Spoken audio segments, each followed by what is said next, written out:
So hello guys, good morning. So welcome back to my YouTube channel. This is Otoboy Zone. So ngayon guys, mayroon tayong dinadiagnose itong ilaw ng Nissan Serena na napundi. So ano ba yung common cause ng mga ganitong senaryo na napupundi siya? So una guys, pagka yung connection ay nababasa, so kailangan hindi siya nababasa yung connection, yung wire niya na dugtungan hindi dapat nababasa, at saka yung socket. Tapos pangatlo itong valve. So kagaya nito, pundi, babasa siya. So wala naman siyang tubig dito na sabihin natin na pumasok. Yung tubig na pumasok talaga marami, wala. Pero mayroong portion na nakakalusot yung tubig. Kagaya dito, yan.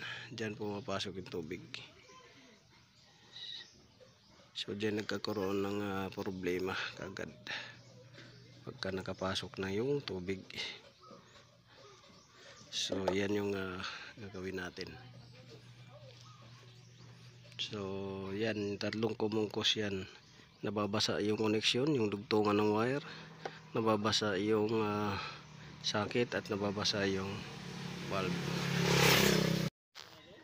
So dito guys, nakakuha tayo kagad ng pamalit. So syempre may stock tayo nitong mga ilaw-ilaw na to dahil madali itong bumigay. So meaning fast moving parts ito siya. So double contact dahil may signal to at saka hazard. So ito yung papalit natin doon sa sasakyan.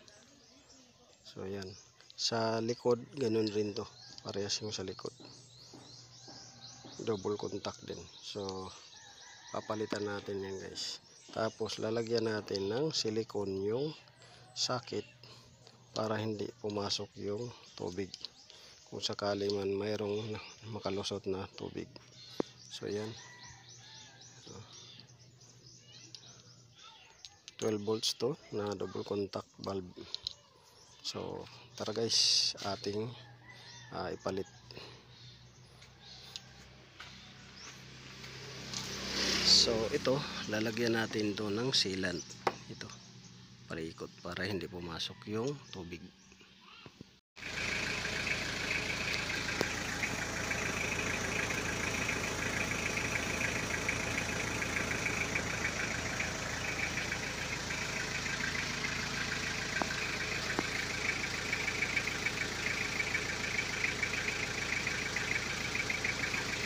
So yan, umilaw na sa harap, sa likod tingnan natin.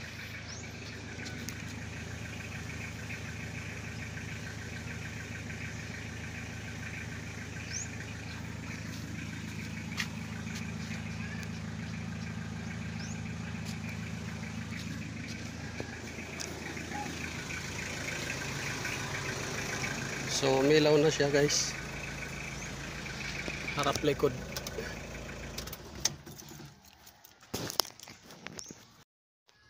So ayan guys, nilagyan na natin ng silicone para walang makapasok talaga na tubig.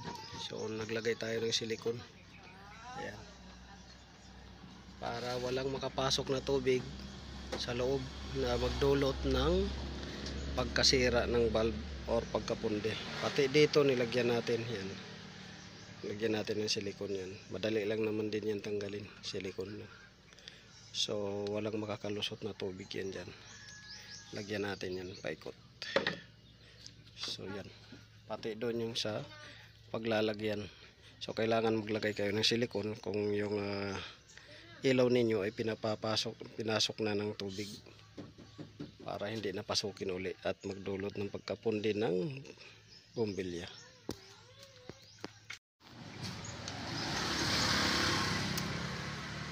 So ayan na guys, atin nang naikabit. Ayan. So nilagyan din natin ng sealant, ayan, para hindi siya malaglag bukod sa hindi malaglag, hindi papasokin ng tubig. So nilagyan natin ng sealant para proteksyon niya sa pagkalaglag at saka sa tubig. So yan.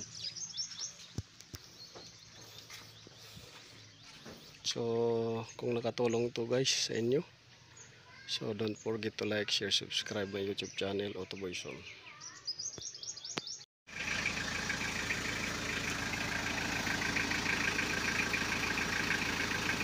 So okay na guys, umilaw na oh. Sobrang liwanag niya oh.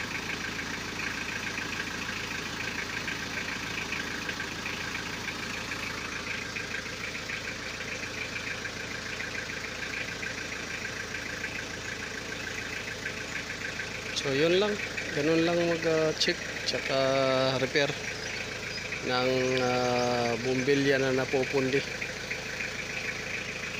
dahil pinasok ng tubig.